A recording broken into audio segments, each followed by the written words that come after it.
نحمده ونصلي ونسلم على عبده الكريم الأمين العزيز الرؤوف الرحيم أما بعد فأعوذ بالله من الشيطان الرجيم بسم الله الرحمن الرحيم لا يغرنك تقلب الذين كفروا في البلاد صدق الله العظيم رسول بركت الجليل والبشرين ورضي الله صل على سيدنا وشفيعنا ونبينا ومولانا محمد وعلى آله وصحبه وسلم صلی اللہ تعالیٰ علیہ وسلم۔ خوش نصیبی ہے سورہ آل عمران کی بھی تکمیل ہوگی۔ آج کا عصر ہم سب کو ملا ہے، اللہ پاک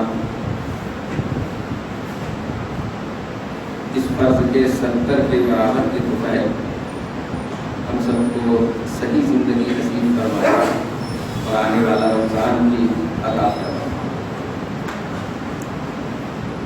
تقریباً اس سال ہر چیز مکمل ہو رہی ہے، سورہ آل عمران بھی مکمل ہو رہا ہے، رمضان کے بعد سورہ نساء شروع ہوگا۔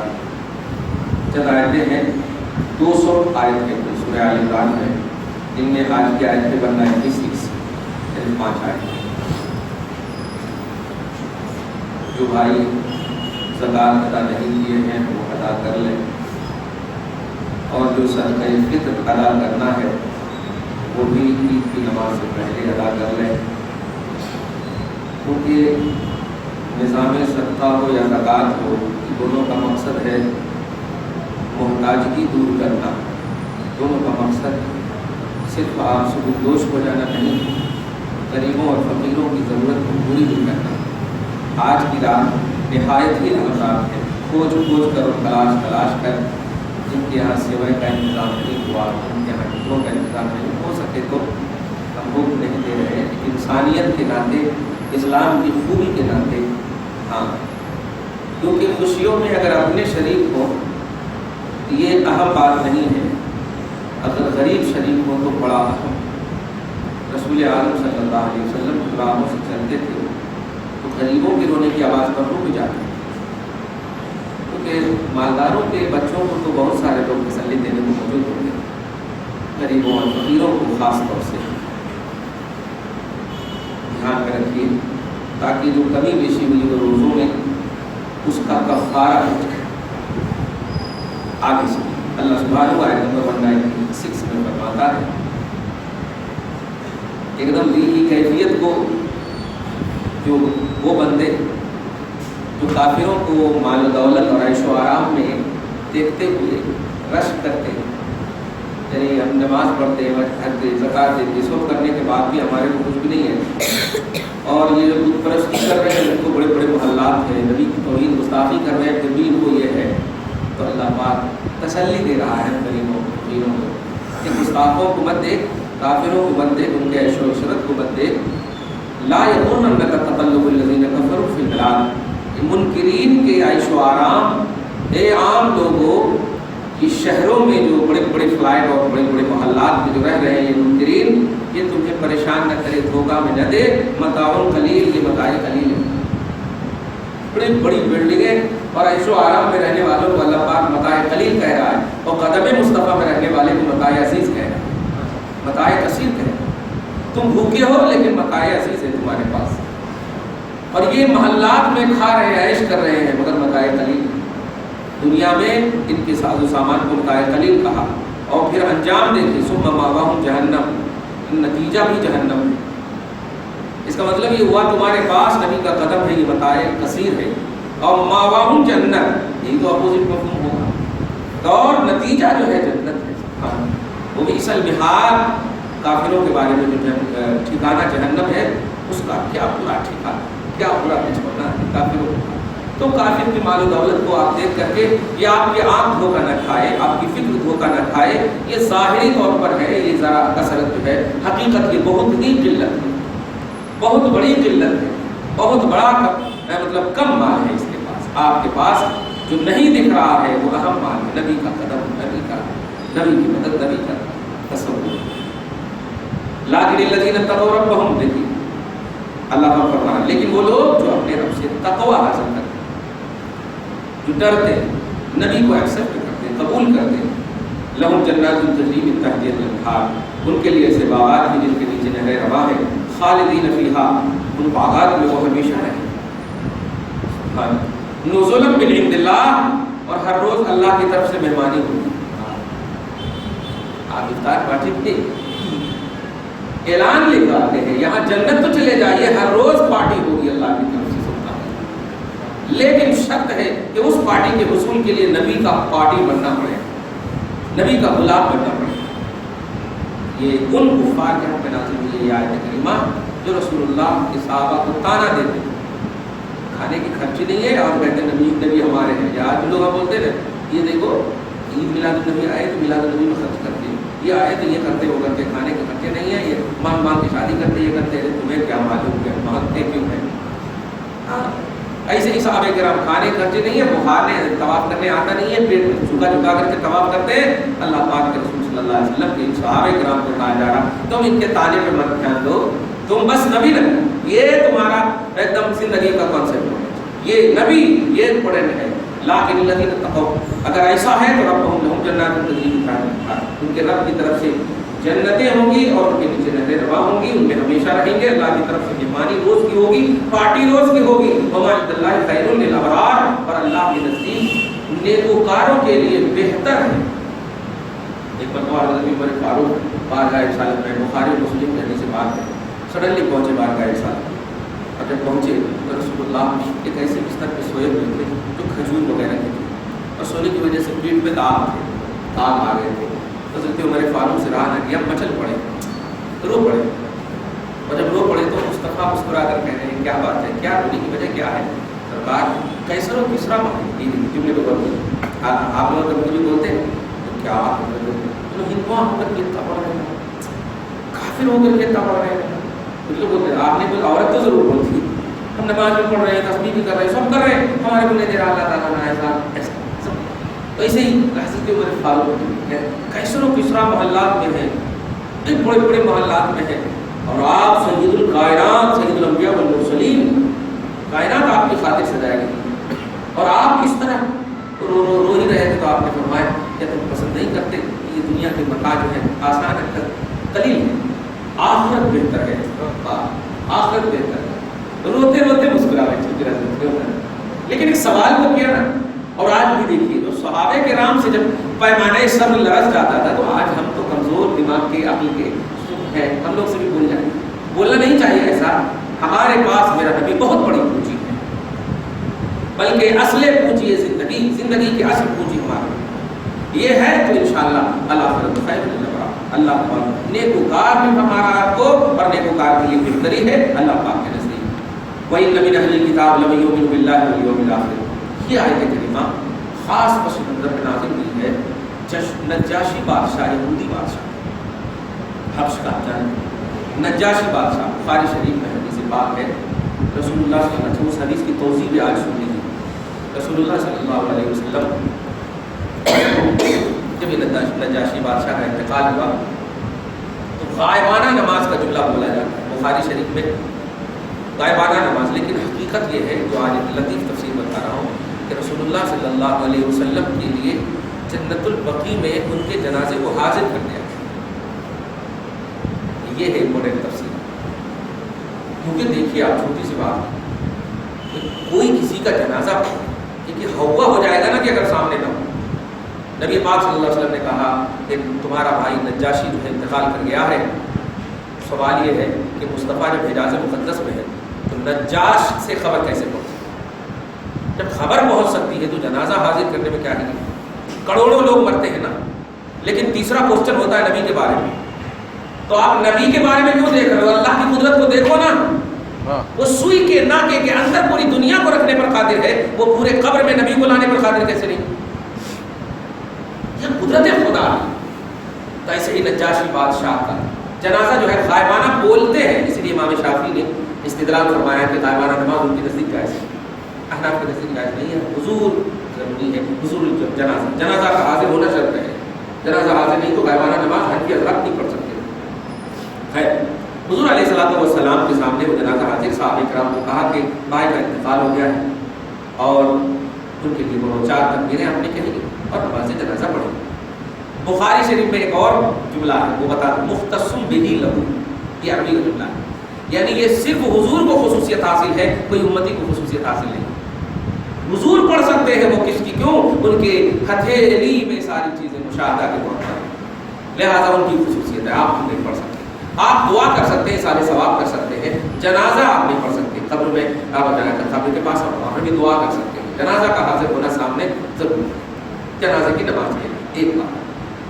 اب آپ غور کیجیے, آج کی اس گفتگو سے جو امپورٹنٹ درس آپ کو ملنے والا ہے وہ یہ کہ کبھی بھی کسی بھی طبقے کو ریجیکٹ کرنا اسلام میں نہیں, اس وقت تک جب تک کہ وہ زندہ ہے, جب تک کہ وہ زندہ ہے اس کے لیے محنتیں کرنا, اس کے لیے مشقتیں کرنا اور ایمان کی حفظ کرنا, یہ آپ کی رسپانسبلٹی ہے. اسلام ہوتا کیا ہے, کسی کو اگر آپ نے فتویٰ دے دیا تو آپ بس مرنے ہی کا انتظار کرتے ہیں کہ نہیں وہ کافر ہے تو اب مرے گا بھی کافر, ایسا کیسے؟ اگر فتویٰ نبی کی توہین کیا, ایک دن اللہ کی توہین کیا, نماز نہیں پڑھا تو ترک صلاۃ, تو ترک صلاۃ کو فتویٰ دے دیا گناہ کبیرہ کا, وہ مرتکب ہے, ٹھیک ہے, گناہ کا اور مرتکب ہوا, گناہ کا مرتکب ہے, توہین کا مرتکب ہوا, کفر کا فتویٰ لگ گیا. لیکن جب تک زندہ ہے آپ حفظ ایمان تو کرو نا, ایمان کا حفظ کرو کہ اللہ تعالیٰ انہیں ہدایت ایمان عطا کرے. لیکن ہمارے اندر یہ بات ختم ہو چکی ہے, ایک ایسا تشدد کا ماحول قائم کر دیا گیا ہے کہ اگر کسی کو فتویٰ پڑ گیا تو اب بس مرنا ہے, اب اسی پر مرے گا. اللہ کی قدرت پر آپ چیلنج کیے کہ اللہ قادر ہی نہیں ہے کہ بڑے سے بڑے گھٹ سے گھٹ کافر کو وہ مومن بنا سکے, ایسا نہیں ہے. ارے تلوار لے کر آنے والے, نبی کے خلاف آنے والے کو اللہ ہدایت دے دیتا. حضرت عمر فاروق کو تلوار لے کر نبی کو کاٹنے کے لیے آئے تھے, معاذ اللہ, ان کو ہدایت دے دی. اس لیے اس گفتگو سے نجاشی کے حوالے سے جو بتا رہا ہوں, یہودی مطلق طور پر سارے یہودیوں کو ایک جیسے کیٹیگری میں نہ لائیے. جو کوئی بھی اس قسم کی حرکتیں کر رہے ہیں, جسے بولتے ہیں حربی ہے, مستعمر ہے, ذمی ہے, یہ سب جملے آتے ہیں. یہ کچھ جو ہے ایسے کفار ہوتے ہیں جو لڑائی ہمیشہ چاہتے ہیں. بس دیکھ رہے ہیں سچویشن کیا ہے, ادھر ادھر وزارت اعلیٰ وزارت عظمیٰ کو اپنے کی بس علی جو بھی ہے منمانی کرنا ہے, منمانی کرنا ہے. جمہوری ملک میں نظام پاک کی بات لے آئے ہیں, صدارت کے مسئلے پر کیا کیا کر رہے ہیں, آر ایس ایس کو لا کر کے بات کر رہے ہیں صدر جمہوریہ بنانے کے لیے. بتائیں جو ووٹ میں نہیں یہ سرکار پورے کا صدر بننے کے لیے. کہنا یہ ہے کہ یہ ظاہری اقتدار ہے. اللہ تبارک و تعالیٰ کے آپ سچے بندے ہیں تو آپ حربی کو چھوڑ کر کے جو مستعمر اور ذمی کے رتبے میں ہیں, جو آپ سے لڑتے نہیں ہیں کفار, جو آپ سے جلتے اور حسد نہیں کرتے کفار, ان کے لیے حفظ ایمان آپ کو کرنا رسپانسبلٹی ہے اور نبوت کا یہی فیضان. اور اگر میں کہوں تو حربی کفار کے لیے بھی کم سے کم حرم سے وہ باز آ جائے, یہ حفظ کرنا یہ بھی آپ کی ذمہ داری ہے. اے اللہ یہ میری قوم ہے, انہیں معلوم نہیں ہے اسٹیٹس آف اسلام, یہ تو بول سکتے. نبی نے کہا تھا میری عظمت انہیں معلوم نہیں, تو آپ کو یہ کہیے کہ اسلام کی عظمت انہیں معلوم نہیں, پروردگار اسلام کی عظمت ان کے دل میں ڈال دے اور مسلمان بنا دے. اچھی بات.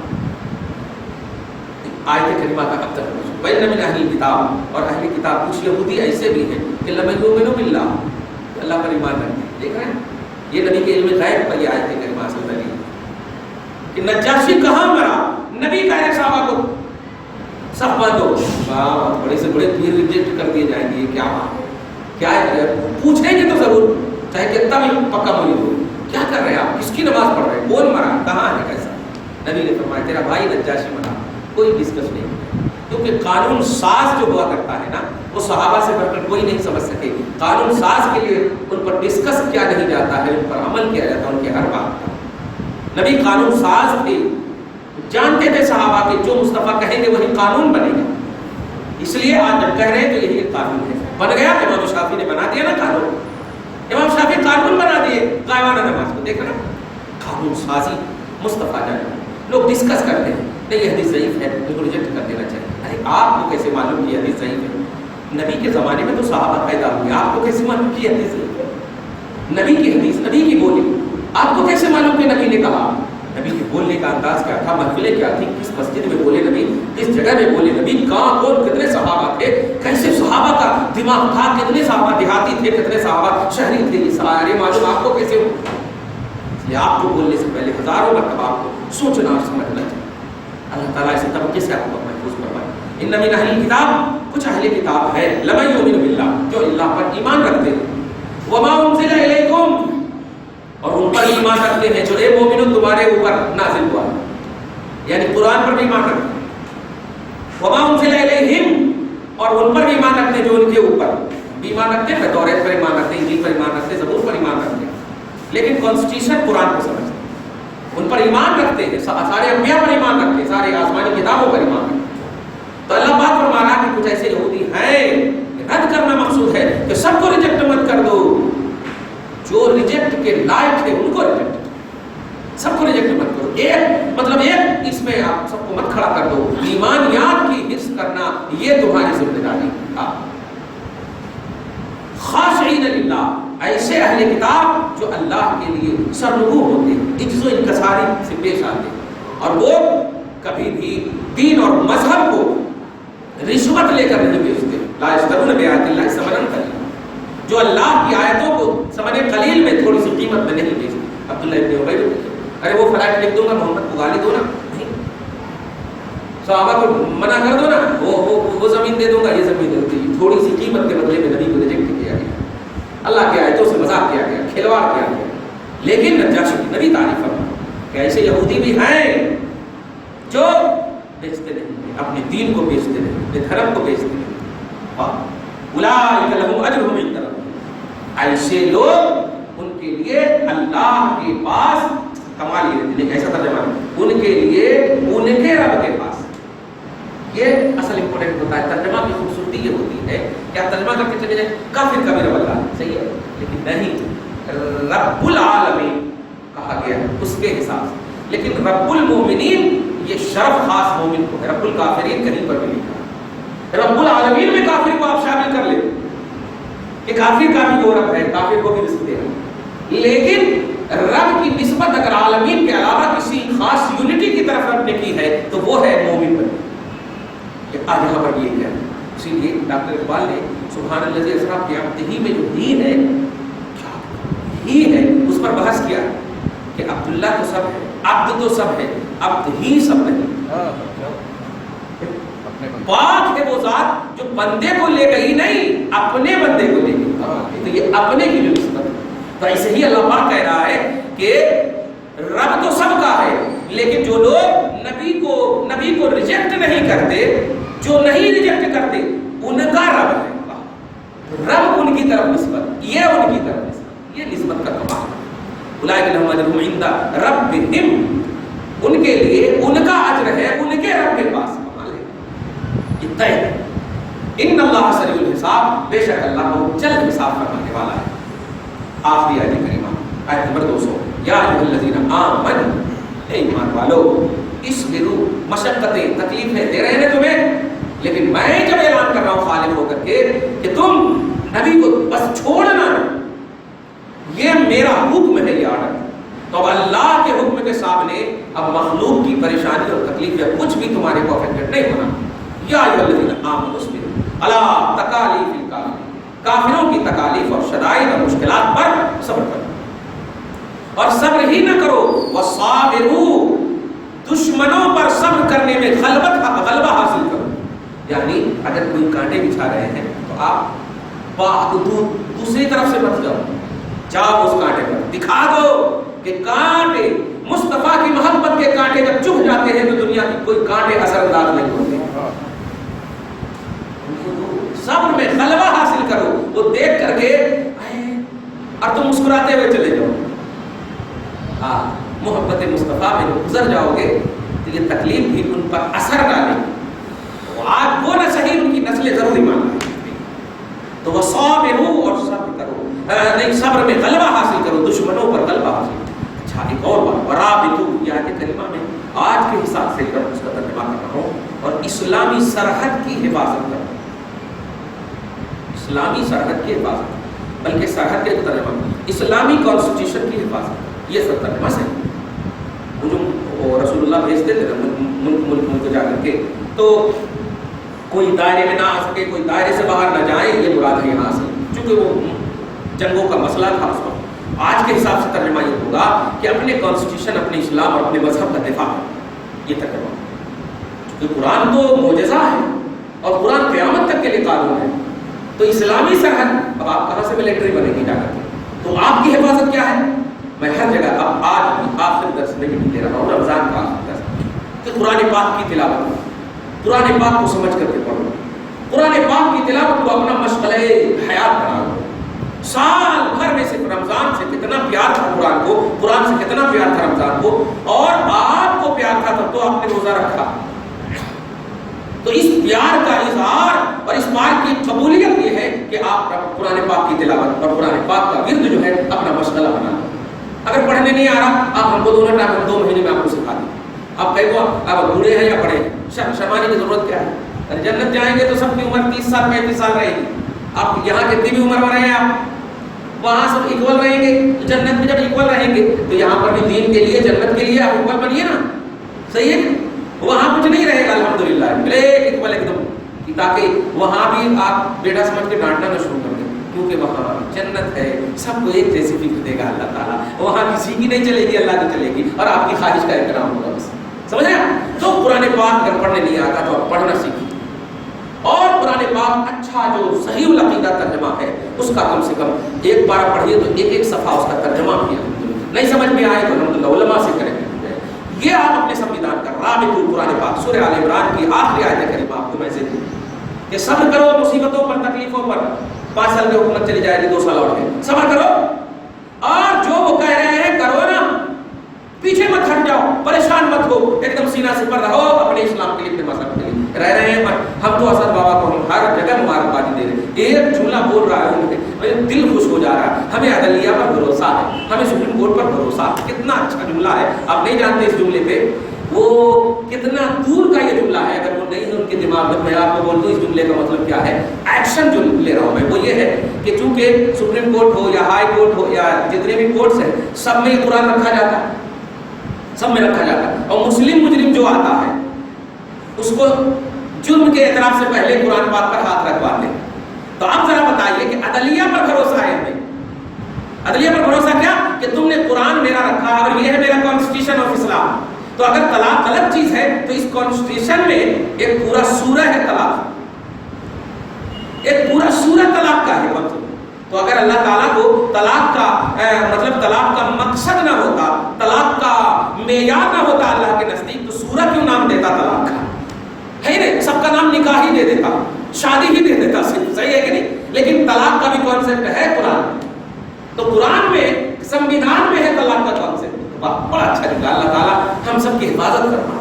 تو قرآن پاک میں اسلامی قانون کی، اسلامی تہذیب کی، اسلامی کلچر کی، اسلامی ثقافت کی، اسلامی تمدن کی، یہ سب کی آپ کو حفاظت کرنا ہے. یہ آپ کو ایمان والوں کو اللہ پاک نے، اے ایمان والوں تکالیف آدائے دین پر صبر کرو، اور آدائے دین پر صبر میں غلبہ حاصل کرو، ورابطو اور اسلام کی حفاظت کرو، قانون کی حفاظت کرو. قرآن کی خدا کی قسم اس سال تلاوت آپ کیجئے، انشاءاللہ ترجمہ سے پڑھیے. اب تو ماشاءاللہ ایسے ایپس بھی آ گئے ہیں الحمدللہ، لیکن پڑھنا اس وقت ہے جب آپ سمجھیں. ابھی بھی ایسا ہوتا ہے، ابھی لگتا ہے نا گاڑی کو وہ نہیں. میں ہر جگہ یہ درس دے رہا ہوں کہ رات میں اب آپ سوتے ہیں نا، آپ وضو کر لیجیے آپ، اور وضو کرنے کے بعد نیند نہیں آ رہی ہے نا، تو اس درمیان میں آپ قرآن پڑھیے، ایک دم نیند آ جائے گی. کچھ یہاں شروع کریں گے آپ کام کرنا، نیند آنا شروع ہو جاتی ہے. کتاب میں تو نیند ایک دم آ جاتی ہے. ایک دم وضو بھی کر لیجیے، اب وضو کر کے جب سوئیں گے تو انشاءاللہ آپ کے ماشاءاللہ سب کچھ ٹھیک ہوگی الحمدللہ. کہنا یہ ہے کہ نماز کا بھی اہتمام آپ کو کرنا، پاک رہنے کا بھی اہتمام کرنا، تلاوت قرآن کا تو خصوصاً اہتمام کیجیے، اس لیے کہ ڈائریکٹ آپ کے سنویدھان پر آج اٹیک ہوا. اگر آپ چھوڑ دیں گے قرآن کی تلاوت تو یاد رکھیں پارہ نمبر 24 میں اعلان کر دیا تھا، کافروں کا یہ مشغلہ ہے کہ کافر کہتے ہیں کہ قرآن سے دور کرو لوگوں کو، قرآن سے لوگوں کو دور کرو، اور دور کرو گے تو مومن پر ہم غلبہ حاصل کر لیں گے. یہ قرآن میں وقال الذین کفروا لا تسمعوا لهذا القرآن والغوا فیہ لعلکم تغلبون. قرآن اگر کوئی پڑھے تو شور مچاؤ، محمد کہے محمد ابو بکر کو منع کر دو. کیوں؟ اس لیے کہ ابو بکر جب پڑھتے ہیں تو ہمارے بچے اٹریکٹ ہوتے ہیں، متوجہ ہوتے ہیں. تو دیکھیں قرآن میں یہ تاثیر ہے، قرآن میں اللہ تعالیٰ نے معجزاتی طاقت اور قدرتی طاقت رکھی. اس لیے آپ کو قرآن پڑھنا ہے، پڑھنا شروع تو کیجئے، انشاءاللہ سمجھنا بھی شروع ہو جائے. تو آپ کو اس رمضان کا فیضان، آج کا آخری عصر کا آخری درس کا فیضان بھی آگے فرماتا ہے واتقوا اللہ، اور اللہ سے ڈرتے رہیے، لعلکم تفلحون، تاکہ فلاح دارین کا تاج آپ کے سر پر رکھ دیا جائے.